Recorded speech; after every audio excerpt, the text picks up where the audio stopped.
Is this job as hard as we think? I think we can go through ups and downs, right? You think about it and maybe you haven't been pushed to your limits for a while, right? You show up and you haven't run fires or intense emergencies or whatever it may be.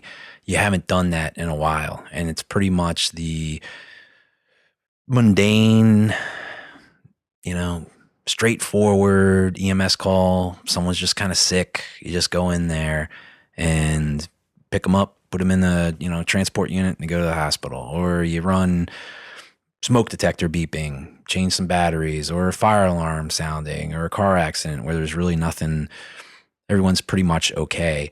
And that can be dangerous in the sense that you get maybe complacent about stuff where it's not that hard. We don't have to do that much. I'm not called upon to use all these skills I've learned, but then it'll hit you.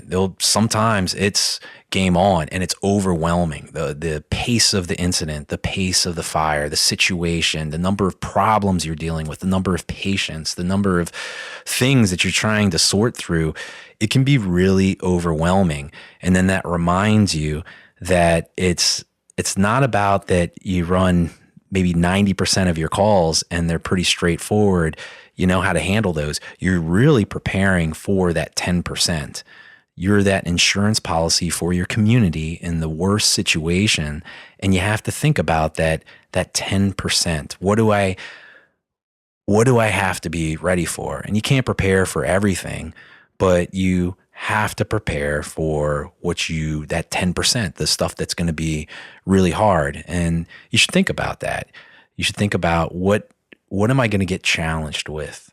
And you can't just rely on what you do most of the time. Don't get misled mentally and say, I don't really have to prepare because I don't go to many fires, or I'm not challenged much. There's always something around the corner. If that becomes your mentality, you need to change it immediately. You can't have that level of complacency.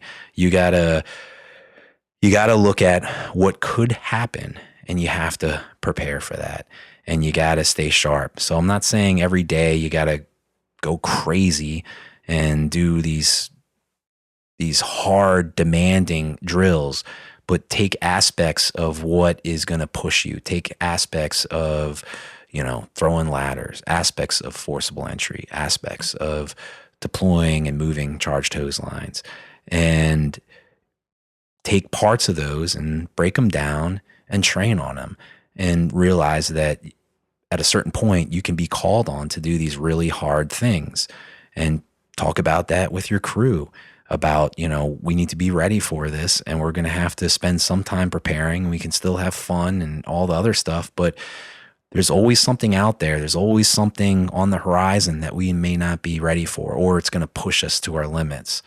So train for that.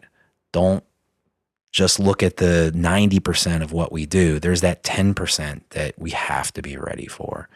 So take that and stay sharp, and always try and stay focused on what else could be out there.